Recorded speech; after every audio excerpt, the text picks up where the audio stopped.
Everyone for joining us tonight for our third episode of Friday Night Enlights. I'm one of your co-hosts, Sharon Darris. These conversations are meant to be in-depth conversations about various topics. They're meant to empower and enlighten people, which is why it's called Enlights. And so, Ralph, if you want to introduce yourself. Good evening, everybody. My name is Ralph Johnson. I'm a vice president at a charter school network in New York City, where I manage the college access and success strategies for all of the schools in the network. I'm a huge, firm believer in the power of education, but I also believe in the power of telling your story. And a lot of the work that I do is all about helping students and other people who are thinking about transition understand their worth, understand their value, and understand their narrative so that their value can be known outside of their network. And because of that, I am extraordinarily excited to have this conversation today with our two panelists. So, give an opportunity for our panelists to introduce themselves. Who wants to go first? I'll go ahead. Hey guys, welcome. And thank you, Sharon and Ralph, for having us here. It's so awesome to chat with all of you on a Friday evening. So chill and relax. That's awesome. So I'm Andrea Smith. It's Andrea D. Smith, which is a lovely double entendre for my business, which is the ADS agency. So if you don't know us, we're a marketing and branding firm located right here in Atlanta, Georgia. And actually just moved to Marietta, but it's still a greater Atlanta area. We're excited to bring marketing and branding expertise to small and medium-sized businesses.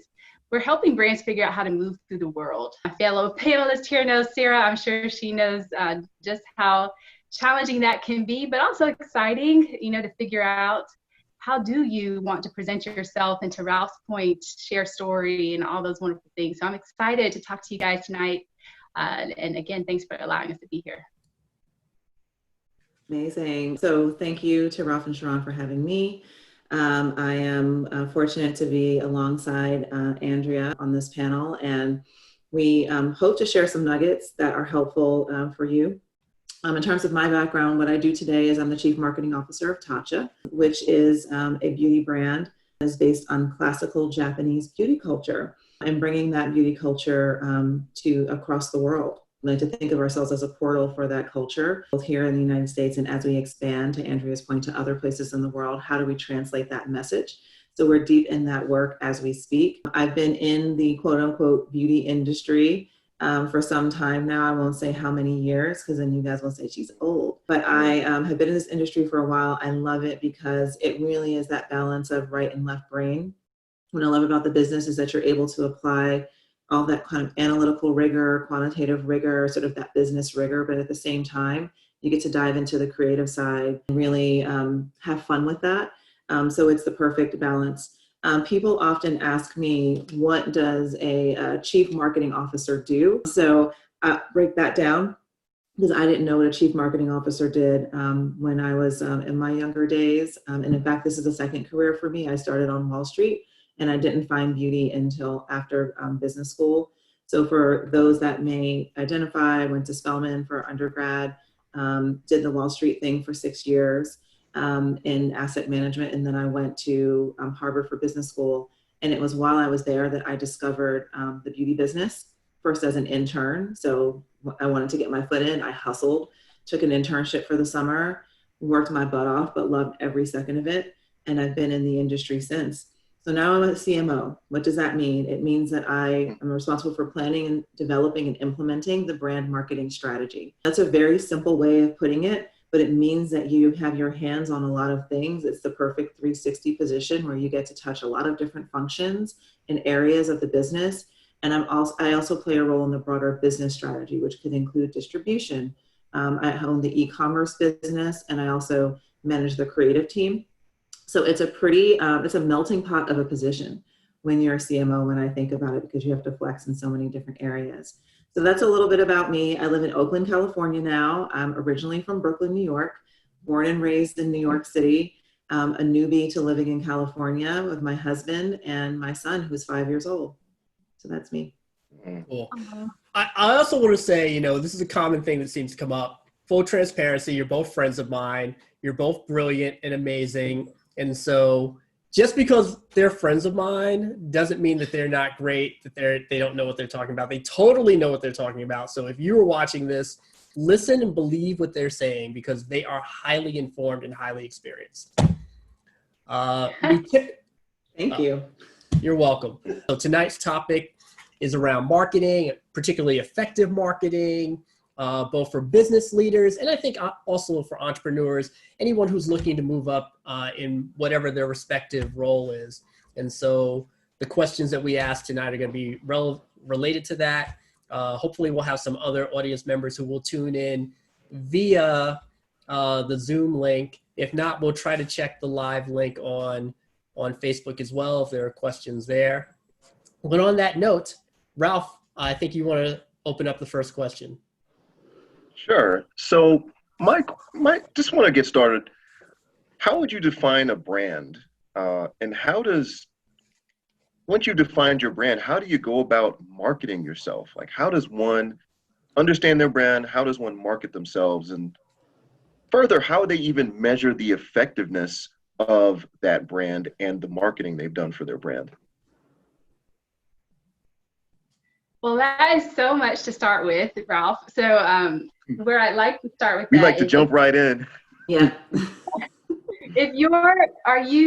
Are you talking about like a personal brand? Like, are you thinking of your students when you're telling them, you know, you need to be learning how to market yourself and brand yourself mostly? Or are you thinking business, Yeah. small business? I'm thinking about the individual who is branching out into the world. Maybe they are an entrepreneur. Maybe they want to brand themselves. Certainly right now, in this moment, a lot of folks are on TikTok. They're on Facebook. They are on Instagram, and they're trying to build profiles that way. So that's that's sort of how I'm thinking about it. I also think it'd be interesting to see how you might recommend different things for different people. And so if you can answer both, that'd be great. Yeah, there's a lot there. I'm sure I'll miss something. So just, you know, hit us up when we've not answered one of these questions. But I want to start with, you know, if you're a personal brand, and every person has a brand, whether you like it or not, it's our reputation, it's who you are. And if you're a small business, it's also the soul, the core of your business. A lot of people get really confused about the difference between marketing, branding, PR, communications. They all kind of get lumped into the same pot. To Sarah's point about a melting pot, they do all kind of play together. But branding is just a way to think about who you are and also who you're here to serve. You know, so if you can think of yourself as an entity that's here for a purpose, and you want people to remember something about you when they meet you online or otherwise, you know, again, speaking about personal brands, the number one key to all of this is consistency across the board. So, you know, you're talking about digital, we're going digital quickly because that's the space everyone has to play in now, especially now in COVID. And it's a very important place for your students and others to know about, because that's the number one place people go to Google you in the first place. They're going to go online to find out stuff about you. You know, so what pops up? Google yourself, have other people Google you, see what's popping up. And are you presenting a consistent front across all boards? I'm going to tell you like the quickest example of like what not to do. And I know you see this all the time in personal branding, but I was looking up someone recently because a client of mine is branding himself as an influencer attorney, an attorney for influencers out there. And he had a whole interesting thing going on with, you know, we're looking at his competition, and that's one thing I would tell you to look at is, you know, check out 3 to 5 competitors for yourself out there who's kind of presenting themselves in a way that you would choose to present yourself. That's a start. But, you know, looking at his competition, we came across a guy who has the exact name that we wanted, you know, for Instagram and the domain name and all this. So we're looking him up, and he's got a simple page. You know, I'm not going to blast his his website, but it's in that space. And so you go there and you're kind of intrigued. Okay, he's in this influencer space. Let me check out his Instagram. And otherwise, and you go find him on Instagram, which is not connected to his website. And you go there and it says like film director and somebody for actors, and it's completely opposite, different, so that's what you don't want. Don't be different people on different platforms. Be the same consistent person across all platforms. If you are an edupreneur, be that on all these platforms. That doesn't mean that you can't have other interest areas and other things you talk about, but have a consistent name, present a consistent presence. That's like the best start you can have to begin creating a brand that is recognizable online. I think I love that. There's so much. No, I love that. I think I think it's consistency is key, and kind of just the same message everywhere. I think when I define brands, I love what you said about, who you are and who you're here to serve. That's very much the essence of a brand. Some of us in marketing call it DNA, right? Which we can connect to as human beings. We each have our own kind of genetic sequence. And really then there's there's the science, and then there's how you show up to the world, and what you put forward, what you choose to cultivate to kind of be your brand. And for many of us, our brand evolves over time, right? So a brand is also kind of a living and breathing organism. And if you look at whether it's a personal brand or a corporate brand, brands are constantly changing and evolving. How often has someone personally revitalized their own brand based on the stages in their life or something they've gone through? Companies do it as well. It's funny, in this business, I'll often get calls from people saying, hey, are you interested in advising this brand or working on this brand, because they want to revitalize, they want to revamp the brand, they want to bring it back, they want to, revolutionize it in some way. So just because we have a genetic sequence doesn't mean that you don't express it at different ways at different points in time. But no matter what that point in time is, the consistency is key. I think layering into sort of your image across like social media platforms, which is something to be super aware of these days. Early on in the game for me, like I did not have to think about, what my presence was on Facebook, Instagram, TikTok, et cetera. Like when I was looking for my first job, that was not a thing. Now it is. And employers are looking at kind of what you stand for. They're looking for clues in the world of the internet. So if you come into an interview and represented yourself as one thing, and you have an alter ego that appears in social, whatever that may be, that's not consistent with kind of what your brand is. And so you just have to be cognizant today, not only of how you conduct yourself in your professional life, but how you conduct yourself in your personal life as well.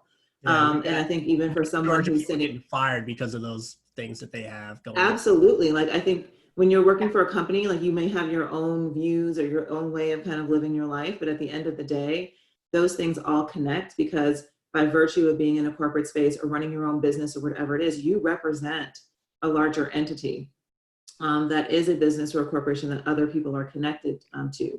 So there's the image and what you put out there across all the different distribution platforms of content. And then there's your action, right? And so I think your action and kind of how you activate a brand or how you activate your personal brand is really important. So I saw this person in Google, I saw you on Instagram, I saw your resume. How do you show up, in my office or on Zoom? Does this connect with the brand that I thought you had? And making sure that those actions are consistent. That like, if you want to be known as the person who is an expert in influencer marketing, we'll just stay on the influencer piece, then you have to show up, kind of super tight, understanding the statistics, understanding the portals for information, and you have to present that face everywhere you go. And then that's when, after you repeat several times, right? Because branding is also about repetition. Like if you think about why, just to use the brand that we all have to talk about, like Nike, for example, everyone knows just do it. Now everyone knows just don't do it, right? After all the events of June, because they were able to distribute that content in a way that where you couldn't turn away from it. It was there, and then they repeat until it's emblazoned kind of in your brain. So I think for individuals, repeating and that consistency in terms of how you show up is a huge part of your brand that layers into, the image side of it. Cool. Thank you for that. Let's dig a little bit deeper now. And so, given everything going on with the pandemic, and for your respective businesses and your clients, if that's the work that you do, or your business units, how do companies or businesses need to shift their marketing? We're both, I'm sure, living this in different ways. I mean, I am full on living this right now. My nickname at work is Pivot, because that's the thing that people have been tired of hearing me say all year. It's like, we need to pivot. Why are we changing it again? Because we need to pivot. That is sort of the name of the game. I look at COVID-19. I look at what's happening with racial injustice in our country, in our world. I look at them as the great accelerators. And the timing of it is quite interesting.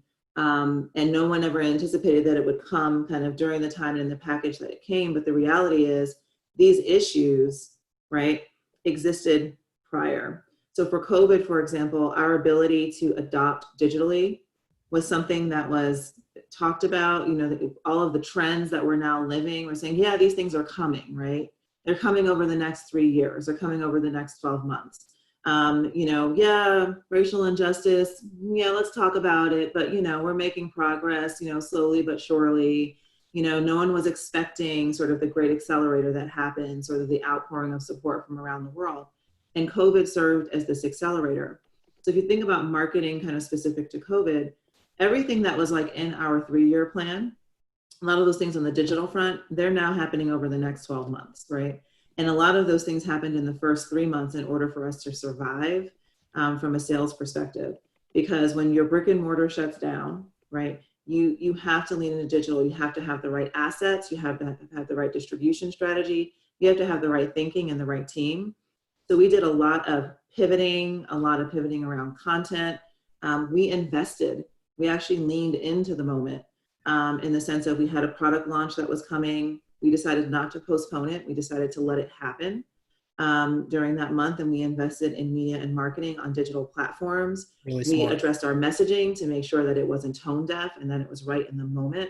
And that's one example that allowed us to weather the storm. We also had to think about, how do you connect with people emotionally and to bring humanity in a digital world when we can't go and do an event or be in the same room? Because eventing is a huge part of what you do in marketing or your own personal brand. Like, you get to walk into the room and shake someone's hand and have a conversation. How do you create that depth on a screen? So, we just launched something today that hit the media that we did. We created a Tatcha Island in Animal Crossing, which is this really popular game from Nintendo where they launched a new version earlier in the year. It's become even more popular post-COVID. And so, what we said, we were going to bring our influencers to Japan. We can't do that. So we're going to create a Kyoto-like experience in the Animal Crossing environment and invite them to this virtual space to kick back and have fun. Like, these are the kinds of fun things that you get to do in the digital space. So I realized with my team, and we don't always get it right. It's a lot of trial and error. Like, it's a lot of sleepless nights on figuring it out. But what we figured we could do is stop worrying about what we don't have and worry about what you do have in these situations. I think you have to be wired a certain way. You have to kind of be the eternal optimist. You have to be the person that can find a way no matter what and be super resourceful. And I think the key for companies post-COVID is to stop worrying about what you don't have, worry about how you do have what you do have, and then how you actually fill those gaps and focus there.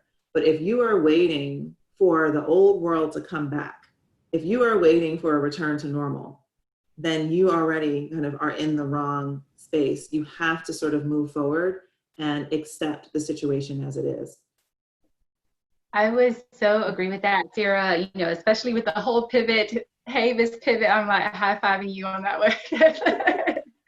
I think adaptability is the name of the game for surviving and thriving right now. Those who know how to adapt are absolutely going to be the ones who win.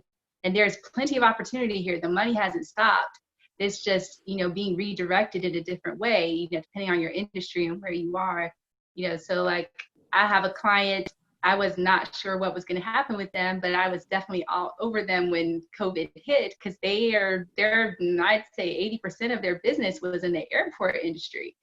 And, when the airport shut down, I know they were freaking out, like, what will we do now? And I really had that conversation with them, think through your core capabilities and what else can we do, how else can we be of value? Maybe it's not in the airport industry right now, maybe it's in a related industry. And sure enough, ultimately, they ended up finding a space with mass transit, working with city buses and that kind of thing, because that's still operating and very essential. So, that's how they pivoted immediately. But I would say, in general, for the everyday person as well, back to the whole personal brand deal, that now more than ever is the time to be focusing on your digital, and especially, a key element that so many small businesses and personal branders are missing is your email list. It is so super golden.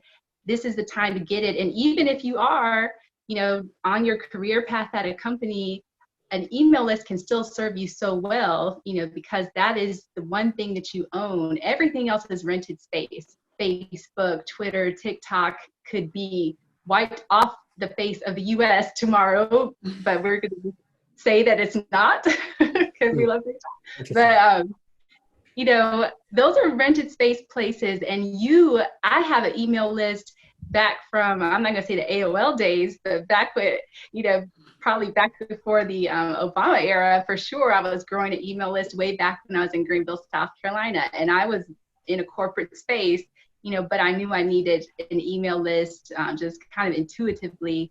You as an individual absolutely need an email list, no matter where you go, no matter how you pivot with yourself.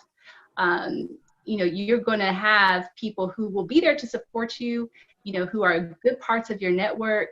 If you can keep them in the loop on what you're doing, then that's powerful in your world. So no matter if you write a book, or if you decide you want to write a course on the side, or whatever it is, that you end up doing, whatever project you end up doing with yourself, if you have some true fans who are with you, and wanting to support you, then I'm going to tell you, get your email list game in order. But just in general, stuff up your digital game, because this is the world we live in right now. COVID, everyone's on their phones and their tablets and their devices, and that's where you need to be too. I suppose that's true for phone numbers too. For phone numbers? Yeah. How does text play into that? For sure. Yeah, you can do text marketing. And actually, I got a couple of clients, interested in text marketing for the first time for their businesses and brands. I think that is also a powerful place, because again, you're putting yourself right where people are. They're on their phones at home. They're on their devices at home. But number one, they're on their phones. Most people are searching on the couch on their phones while they're watching, the latest whatever on Netflix or on YouTube or whatever. And so, be where they are. Part of being where they are is texting. So yeah, I have a wonderful friend who's in that space. So I love using her for text marketing. And so, if you're a personal brander, I think that's super powerful. I've seen some of my friends, and we've done this with some clients too. Lots of people are writing books. I'm stuck on books in my head right now. But if you're writing a book, that is a place where you can directly talk to your friends, your family, people who support you, and say, hey, the book is out. Help me launch it. And you're helping them spread the word for you. So that's a powerful part. If you can get your phone numbers together, it's super helpful. Phone and email, you're right. So something you said actually gave me a little bit of anxiety, because I personally am not hugely into social media. I don't have a Facebook account. I don't have Instagram. I don't have Twitter. I don't have TikTok. I don't even know some of the names of these. And so if the world is all about social media, and if it was that before the pandemic, clearly, how do you market yourself, if that's not something you're actively on or actively do? Is all hope lost? for people like me who don't get on social media. That's adorable. You know what? You are not unlike so many of my clients who are, they're like, I can't put myself out there. They're not on selfie mode. They don't like pictures of themselves. They don't like talking about themselves. They get an award, you would never know about it because it's never anywhere. I totally get that mindset. But I would encourage you to think about, and others like you to think about your strength areas as a personal brand, and in terms of content. Are you clearly comfortable with video? You don't mind being here live on video. Video is the most powerful form of content there is. So use that. You could just simply create a YouTube channel. You don't have to be on IGTV. You don't necessarily have to be on Facebook. You could rock a YouTube channel all day with your email list and, really kill it in the personal thought leader, expert kind of space, just with YouTube and your email list. So I would encourage you, go with where your strengths are. If you're a writer, do blogs, do articles and blogs. Do really great, wonderful, value-packed emails. And if your thing is imagery and you're very good with visuals, then do photos, and just play on Instagram or just play on Pinterest. You can pick one platform to dip your toe in based on your strength areas. So, Ralph, I think we solved your problem. Just start with video. Yeah, and you have to kind of dig into, I think everyone has different levels of comfort in social media, and that's okay. And I think, at the end of the day, social media is a curation, right, of people's lives. And I think, there's different ways to play in social media. One is you're sharing personal information about yourself, your family, your interests. Other people use it to display their interests entirely. So I know people who only load images of artwork that they're inspired by, or landmarks or things that they see along the day. They're not necessarily saying, oh, this is me on a yacht, or whatever it is that you may find, in social. So I think, to Andrea's point, figuring out like where your interests lie, that is in itself a strength. And that could be a point of difference. If you decide to go with Pinterest or flex into your email list, or one day you say, you know what, I think I'm going to give it a try on Instagram, do it in a way that feels right for you, because that actually stands out. You're branding yourself and saying, okay, I'm doing this in a way that feels right for me. This is my interpretation of what works well, in this space. And that may make you stand out if you do it in a way that's different, versus your community of friends that may be there. But I honestly find in the new school, there's a lot of things old school that still work. Getting on the phone, with people, having a conversation, writing a letter, a handwritten note. I think these days the people who, and I'm saying I'm like not great in a couple of those areas, but what I would say is that the people who write the letters and are, the great with the handwritten notes and picking up the phone are actually the ones that stand out more, I would argue. And it's because it's so uncommon in today's world where everyone is like short form, everything's snackable. I'm texting, I'm on social media, I want my content now, give it to me in 2 seconds. So when someone takes the time to write a letter or send a thoughtful token of appreciation, it really, really stands out. That's something from a brand perspective that we do a lot. We actually handwrite letters to all of our clients. Like if you ever order something from us, you will get a handwritten letter, and we have women who actually do the handwriting. Do you see? And when I first learned about that, I was like, that is amazing, because it's unexpected. So I think it's true that like leaning into digital is a big thing, and we all need to sort of get on the bus in a way that feels right for us. But the lost arts of writing a letter or picking up the phone or, sending a well thought out email, those things really make a difference, and they really stand out. Cool. Thank you for sharing. I think that actually segues very well into our next question, which is, so look at something like TikTok. TikTok is effectively an entertainment media generating platform. Facebook and LinkedIn are their networking platforms. Snapchat is primarily a communication platform. From your perspective, given your experience, what digital platforms have the best bang for their buck with digital advertising? Mm.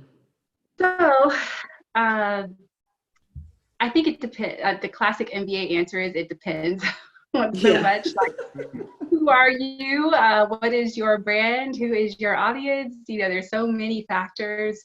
And I would say ultimately, not to super generalize it, but because there are so many factors, I would start with the idea that, you have to go where your audience is. Same thing with like how we were saying before, physically in your space right now, we can all touch our phones. It's all within reach. Be where your audience is. So, if you find that your unique people you want to talk to, and Ralph, I'm going back to your students, if your person is CMO Sarah, where is she playing and where does she like to spend her time? Those are the platforms you need to be thinking about, and just kind of be able to put yourself in their shoes a bit and think, where are these people hanging out? If you don't know, this is a great time to find out. Do just a little bit of research, talk to someone, even, like Sarah said, picking up the phone and having a conversation and say, like, can I just ask you a couple questions, and do, kind of focus group type of questions with a one-on-one situation. You can absolutely do interviews like that and find out where is your ideal target hanging out. So if that happens to be, a small segment on TikTok, and surprisingly, like, who knows who's on TikTok, but I'm discovering that now. But if they're there, how much of a competitive advantage do you have where probably lots of other people aren't there yet because they still think it's for the teenagers, which there are plenty of teenagers on there.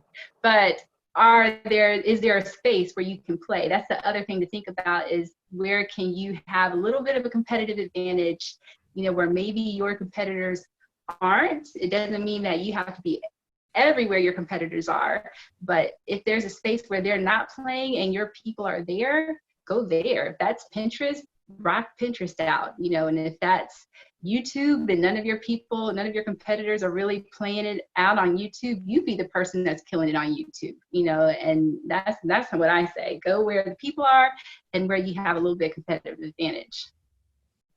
Amen. Agree with all of it, especially when you're just getting started out. I think, a lot of big companies, people get overwhelmed because they think, I have to have something on every single platform. I have to spend money everywhere. It's not, and even organically speaking, like if you're not spending money, you're just kind of offering content in those spaces, that's not paid media. Because I think these different platforms, they're at different stages in terms of their ability to kind of monetize the platform. But in either way, it's like, pick the one that really resonates and just go deep on that one. And then as you grow and as you gain a following, then you can bridge that to other platforms. But if you need to be focused and you're tight on resources, whether it's time, finance, whatever it is, pick one and really focus on that in a big way, using all the criteria that Andrea just laid out to figure out what's the right fit for you, versus getting overwhelmed by the number of options that you have and feeling that you have to be all things to all people. In marketing, we have, we love to use the word efficiency, the efficiency of your spend. And it always starts with audience targeting. Like, if I'm questioning the efficiency of the dollars spent, I want to know, like, who are we targeting? Is it too broad? Are we laser focused? Which is not easy to do. It's not always easy, because sometimes the temptation is, let me just throw this money at, general market and hope that something sticks. When you go more narrow, it could be a little scary, but more times than not, you notice that what we call the ROI, or the return on investment, is higher when you know your audience and you really target and focus on that audience, versus throwing money into the wind, across a variety of different audiences. Mm-hmm.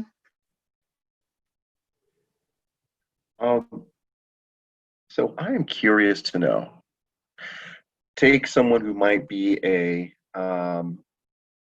who's really trying to accelerate their branding.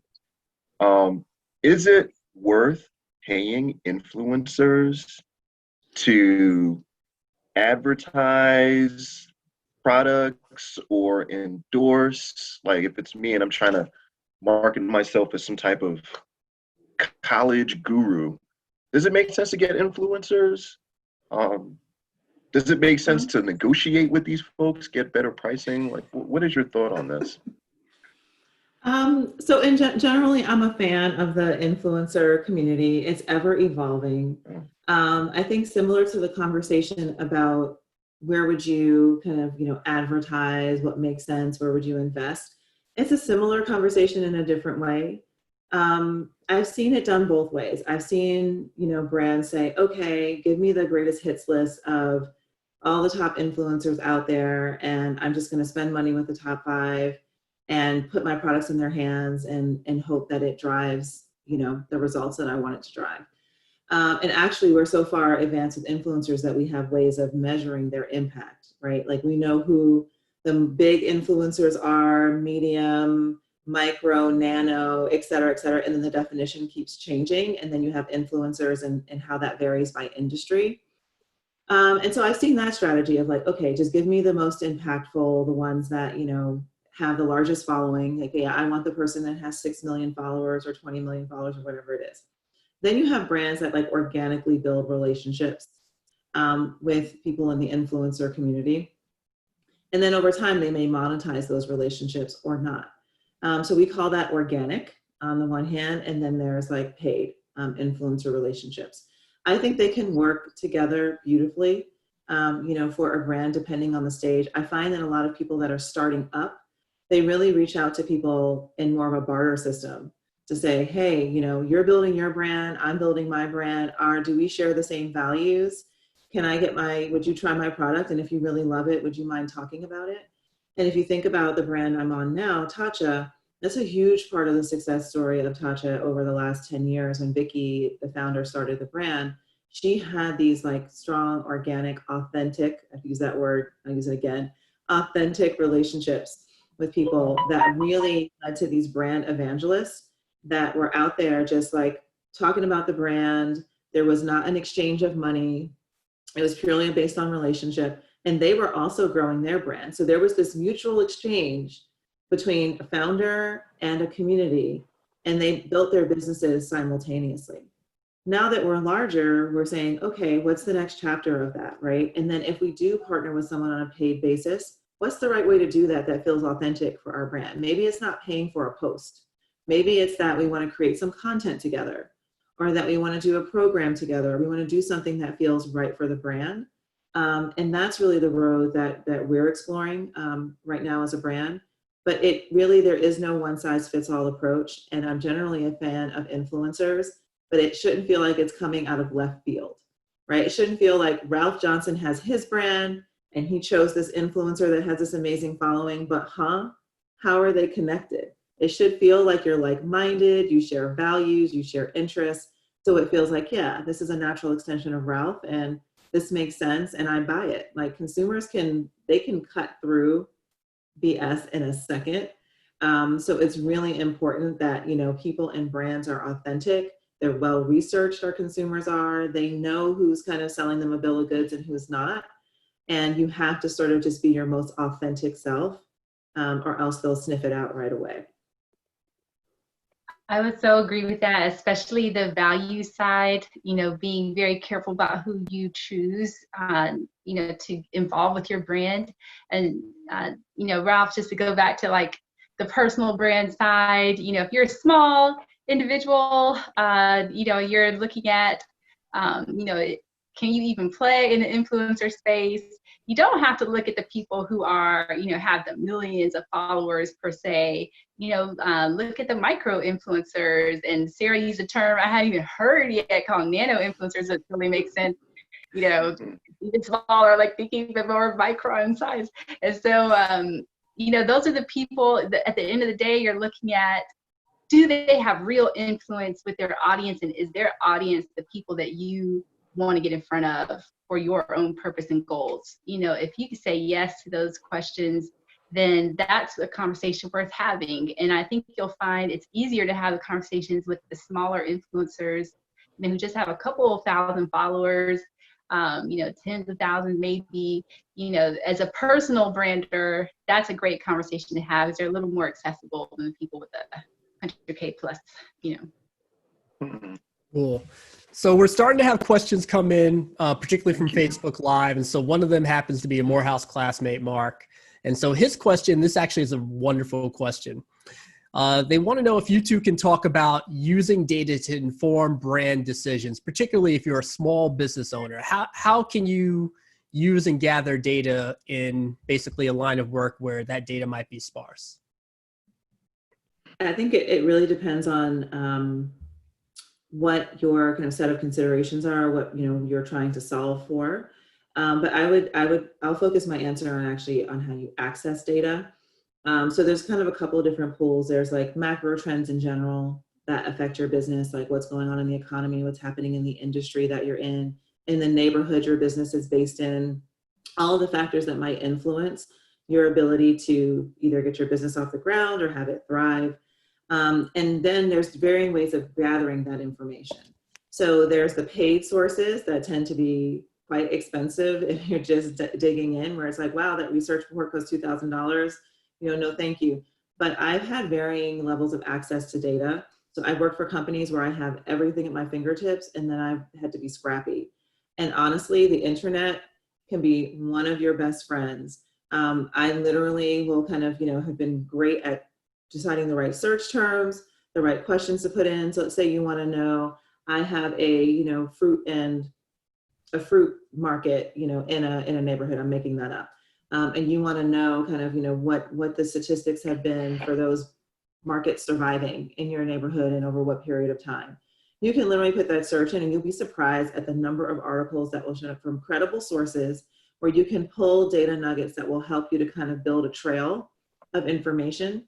And what you want to have is multiple sources, so you can have them balance off of one another, because at the end of the day, credibility is key. Not all sources are good sources. But I find that there's a treasure trove of information out there. Like, you have companies like McKinsey that have free research and free information available, on their website. And when you start searching, you'll find yourself going down this rabbit hole of free data. And then it's about taking it and framing it and using it in a way that makes sense for your business. But I think you can be data savvy and metric savvy without having to spend a ton of money on expensive, data tools and platforms.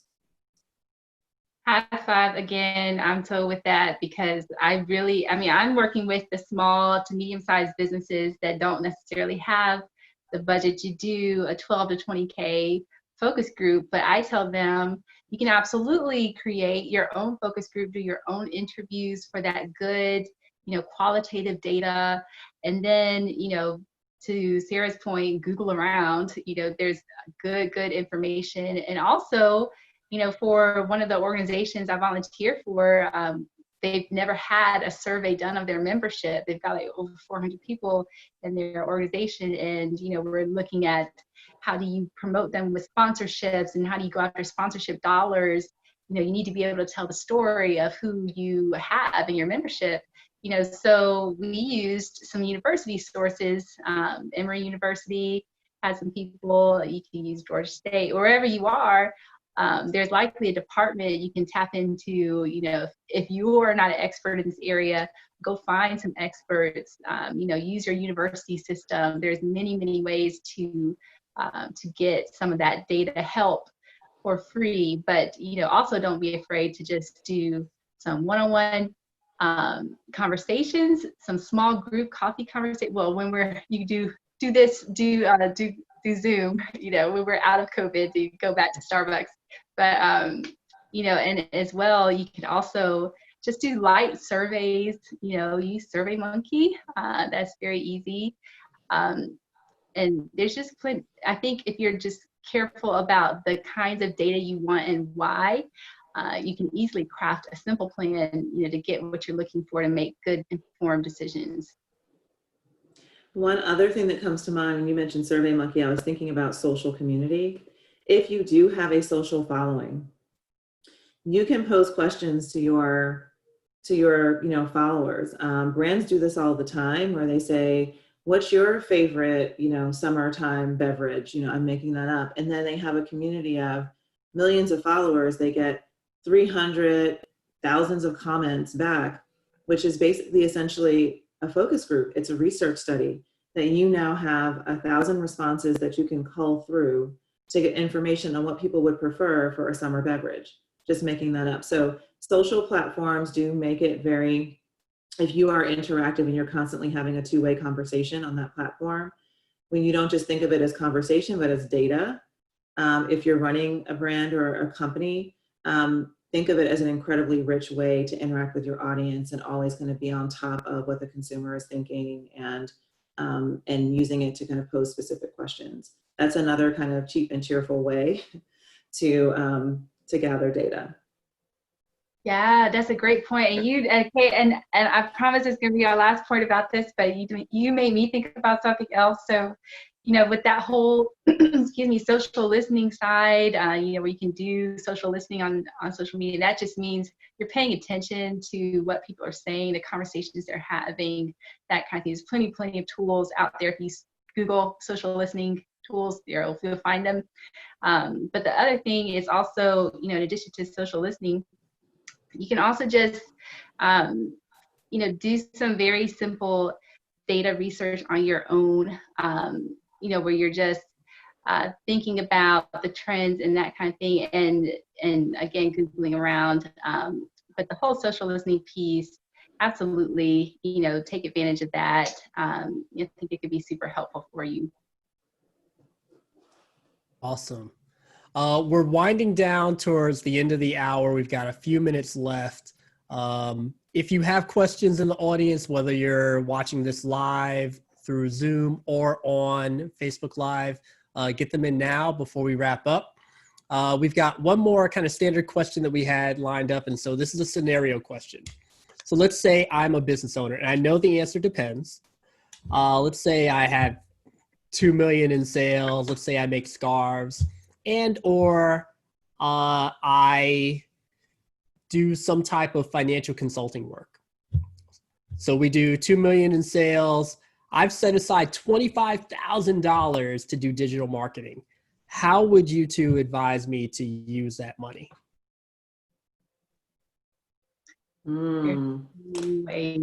They're So tempted to say it depends, but no.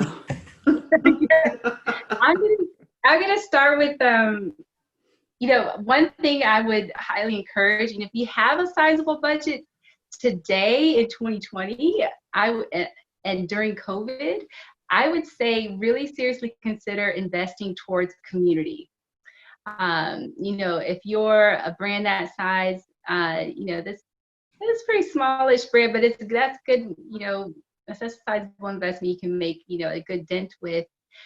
I think community and culture, is true what Peter Drucker says, beat strategy all day. So if you can create a world, a community where people are so excited about you because you're so excited about them and you really get them, understand them, you all believe the same thing, you can create this passionate culture of a community, invest in that. And, I think that is a wonderful way to do that. There's Facebook groups, but they don't all have to be on Facebook.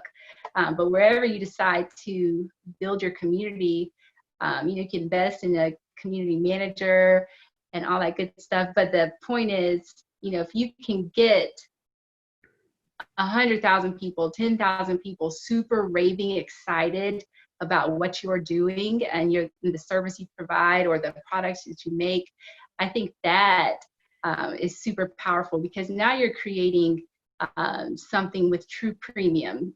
Branding is all about, you've got 2 hotels, right? And you can simply just price list and sort by price. You don't want to be in a sort by price column in your business. You don't want to be in a commodity world. But when you create culture and you create feelings and a sense of belonging, I think that is what's super powerful today that not a lot of brands have. And so, if it's me and we're talking COVID right now, even outside of COVID, I think community is a very slept on place. So aside from everything else you do with your digital ad spend and your SEO and all the things you must do, I would say a good strategic advantage, and not a lot of companies or brands are really participating in, is the community side. I would focus there. I love that. I think building community, one thing to kind of layer in, depending on what product you're selling, is trial. So if you take scarves, for example, let's say that you are to use Sharon's example, it was scarves, right? Okay, so let's say that what? Yes, correct. Yes. Okay. So let's say that you're a purveyor of luxury scarves of the cashmere variety. I'm making this up as we go. And you believe in sort of how soft they are, how warm they are, how well made they are. How do you figure out sort of the people who are within that affinity group of people that really enjoy a luxury scarf and get it into their hands pro bono, free, so that they can try the product? This isn't breakthrough or new. This is something that people have done, whether they're running a beauty company or they're a food company or they're in fashion, getting it into the hands of people that will evangelize about your product, who have community in addition to the community that you want to build. Because that is powerful. It's one of the most old school things, but it's still in the new school. Getting the product. If you're developing an app or you're developing a new tool online that's digital, why don't you kind of send it out to an audience and say, use it free, for 30 days, and kind of here's the value that it provides. Allowing people to kind of try that service or that good for free, or it's complimentary, is one of the most powerful marketing tools you can leverage if you have a limited amount of money, is to really get people on board and then really encourage them. Then where's the ask? Make sure the ask comes next of what you would like them to do once they've experienced the product. And you want them to go to their communities and evangelize about it. So that's another area I would focus on if you have limited resources. Awesome. Thank you. Thank you. So we just have a few minutes left. And one of the things that we like to do at the very end is to allow people 30 seconds to talk about anything that they want to talk about. It doesn't have to be related to the topic of tonight. Anything that you want to give a plug for. Ladies, go for it. A plug, like I'm dropping a new album or something like that? Could be. Are you dropping a new album? Heard the single. I heard the single. Go, Andrea, go. Or whatever's on your mind. Whatever's on your mind. Whatever you want to talk about. 30 seconds, go. 30 seconds of whatever. I'm going to go with whatever's on my mind. And I'm going to say, we're all in such a weird, funky, potentially off-putting place right now with the world seemingly turned upside down. And I think we've all a bit gotten over that initial stay-at-home shock, but now that it's continuing, I think it's really, really affecting people mentally. I think there are people who are struggling more than they may let on. So, everyone's putting on a tough exterior and trying to act like it's all good, I got it. But I'm going to say, reach out to your people. Don't forget, this is a weird place for a lot of people. So, in this time, just remember your family, remember your people. There's so much tragedy and, we won't even go there about the whole racial national tension happening among so many other things. And the entire narrative globally can be just a nasty place to play in. But I think if you can just be a light, be some encouragement to the people that you deal with, if you can just lighten someone's day just a little, I think that was so powerful and helpful. So no plug for me today. Other than share a little bit of happiness, love, care, concern for the people in your circles, because you never know who might need it. Amen. Amen. I think I'll stay within that theme. I said it earlier. If you wake up in the morning and you are breathing, and you have the privilege of having the day ahead of you to go after what it is that you want to do, just lean into that and focus on what you do have.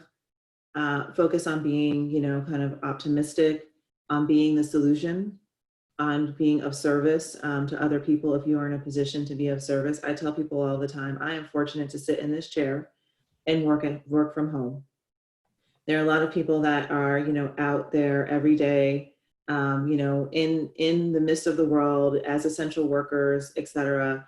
And at the end of the day, we have to lift each other up and be thankful kind of when you wake up in the morning, if you are having this conversation and thinking about how to build your business or how to build your personal brand, that in itself is a privilege. So lean into that and using this time to accelerate your personal brand and what it is in your life, accelerate your relationships, your ability to care for others, and ask yourself, what am I supposed to learn from this time?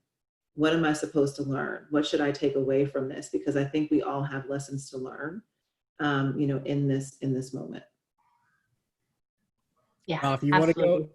Ralph, you want to have the last word, or should I go? You tell me. Well, I'll just echo what everybody else said before me. I'm thinking about this conversation we had, and something that really strikes a chord with me is this notion of knowing who you are and knowing who you are here to serve. I think wise words that can really propel folks who are thinking about where they are, where they want to go, and what their previous experiences, values, and all of those things, how that can inform how you make your steps. So just appreciate hearing that perspective. It definitely is one of the things that just struck a chord with me during this conversation. And the NBA's back. NBA's back. He's back. So that's the other thing I think the Nets won tonight or yesterday. Sports. Competition. Are you so excited? A little bit. I don't know if you can tell. So I think it's funny because I think all of us had our minds are in the same place. And so the final thought that I wanted to leave people with was mentorship. And so I was thinking about it particularly in terms of professional. And so if you are a person who is in a seasoned senior role, regardless of your background, orientation, now is the time more than ever for you to identify someone who is junior to you and reach out to them and really help them cultivate relationships and figure out their future career, especially if they might be, especially if they might be in risk of being displaced. So, it's a call out for people to do that, and vice versa. If you are a young person or you're a little bit more junior in your career, do not hesitate to identify and reach out to people who are senior to you and ask them to really come to the cause of helping you chart your career. And I think if we can do a lot of that, people will figure out, how to get through this time. Sarah, Andrea, thank you. You did not disappoint. You were amazing. Really appreciate it. Ralph, anything you want to add? Yeah, I just want to say I was very excited, as I mentioned before, to have this conversation, and just thank you for sharing your wisdom with us on a Friday night. Awesome. Thank you for having us. Thank you. Yeah, Thank you for joining. thank you. It was great meeting you both. Absolutely. Awesome. Everybody have a good night out there. Take care. All right. Good night, everybody.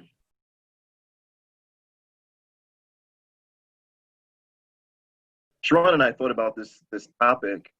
So our topics were sort of college access, finance, marketing, and then we're going to have sort of like something of a jam session with folks out in the field about a variety of topics.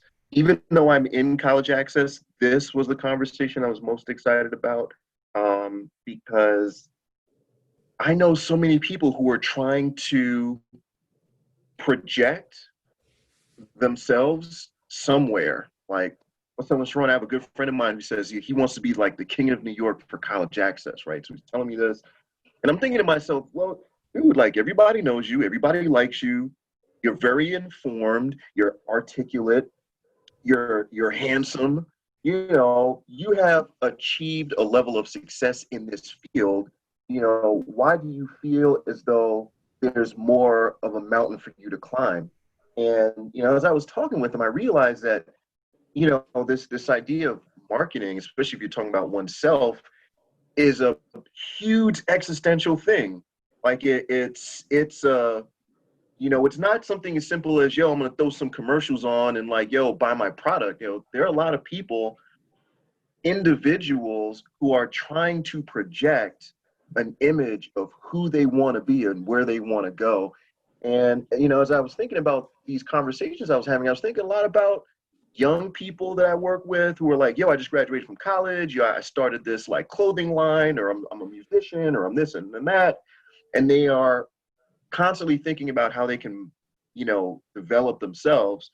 Or I think about, folks like, my friend who's a mid-career professional who is not satisfied with his six-figure salary and with being widely known in the field.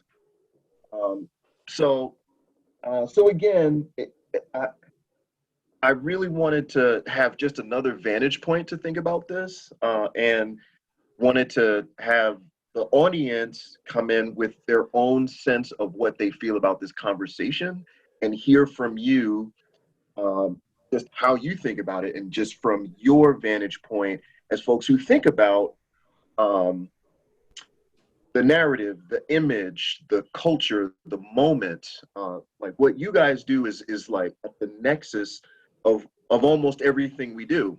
When we were leading up to this conversation, I think a lot of my perspective was, this is a big existential conversation, and how do we want to structure the conversation? And I think Sharon is a different thinker than me, and so he wanted to make it a more concrete conversation about, dollars and cents and all of this stuff. So I'm hoping that during the course of the conversation, you guys felt as though we were sort of leading the conversation in a way that sort of could get to some sort of like, existential, who am I, what is my brand, whatever types of things, but then also down to the nuts and bolts and methods that people can think about as they are sort of embarking on this journey of marketing themselves.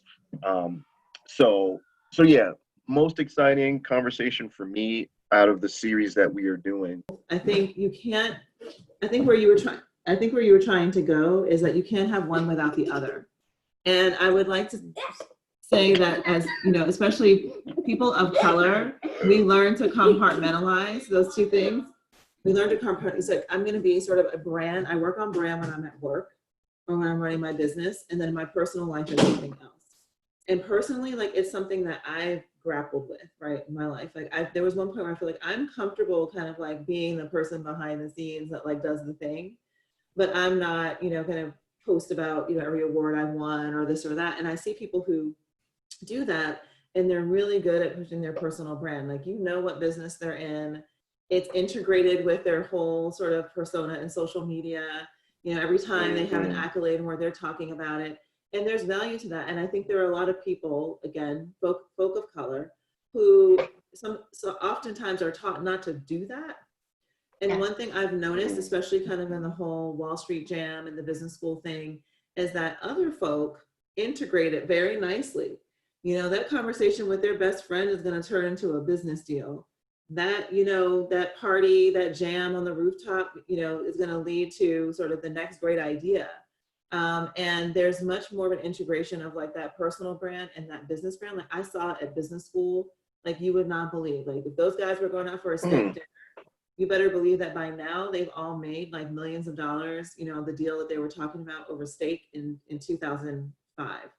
And so I think that integration piece is really important, along with like the hardcore tools and methods that you need. And it is a tough balance, but I think it's a very relevant conversation. I think what I maybe gleaned is perhaps folks that look like us are too modest. Do you feel like we have a tendency to be too modest? These are the questions you should have been asking live, honey. This is For good. real. So real. Yeah. I'm going to say, honestly, I feel in my little experience that it's a generational thing. I think the younger the generations are, and the more comfortable they are with the digital world, the more apt they are to be in that whole TikTok space. Versus, if you're Gen X or baby boomer or older, I think very much to Sarah's point earlier, you're kind of taught to be humble and sit down, do your work, and just don't brag about it and all that good thing. Which is so funny because I have a sorority sister who's like an older aunt type, and she would say, ironically, if you did it, it's not bragging, which is so funny to hear her say. So I think there's such a I think we struggle with that very fine line of what is, how do we appropriately do it so it doesn't come off-putting, because we've all seen the people where we're like, oh my God, if she said that one more time, I'm gonna go kill her. I don't want to hear about your latest whatever thing again, so I think there's an art to doing it in a way that still adds value to people. Right. And it can be done, but we just don't have a lot of practice with it, and an entire culture. But definitely the older we are, all this social media just came about, really pre-Obama barely. So it's kind of hard for a lot of us to wrap our heads around how to do that, but it's possible. Yeah, I do think that we are taught to be more modest, and I do think it's like that. Just do the work, don't go for the recognition. It almost, recognition in some instances almost feels like a dirty word, like that you would want to be recognized for something that you do. And I do think, kind of having been, and we've all traveled in different circles of people. And I feel like in our community, like we can be some of the most punishing. And I do think there's this modesty piece. I do think in addition to modesty, there's this compartmentalization that happens more so, that maybe is linked to modesty, around like, I'm one person at work, I'm another person at home, and like the two shall never meet. And I do think it gets in our way, because I've seen people who are able to integrate it more actually leverage that and get much further ahead in all areas of their life, not just, in business. That's my humble opinion. Wow. Yeah. I've been accused at work of being too humble. And my CEO told me this once, and like superintendent, and I didn't know what to think about it. Because on one hand, I know a lot of people who are all sizzle and no steak, and they've come and gone. You know what I'm saying? They just and so I'm just like, well, would you rather have all sizzle and no steak, or would you rather have me just come through and do what I do and keep it moving? So so it's one of those interesting things, right? And hence the perhaps quandary that comes up when this conversation comes, because I tell my students, I'm like, yo, you're applying to some of the most competitive places in the world. And I do, I do graduate school stuff. So I work with people applying to law school, business school, like, and have friends that are admissions people in these spaces. So I have insight into the stories they want to hear. And so for me, I get excited when I'm talking to other folks and I'm telling them, yo, you've got this whole life you've lived. And there are people who are otherwise bored out of their minds reading these bland essays. Let me help you not write a bland essay. 'Cause I used to be one of those guys. Like, I used to be like, it's Saturday night at 9:00, and if I'm not reading files, I feel guilty. So, all right, I got to read this file. This file better be good, because I could be, or it's Sunday morning and I'm not in church because I feel guilty, because otherwise I should be reading files. So if someone writes a whack essay, I'm like, I get upset because I'm like, yo, I could be watching the Knicks get blown out again, but instead I'm reading this file. And so like for me, I get really animated about it.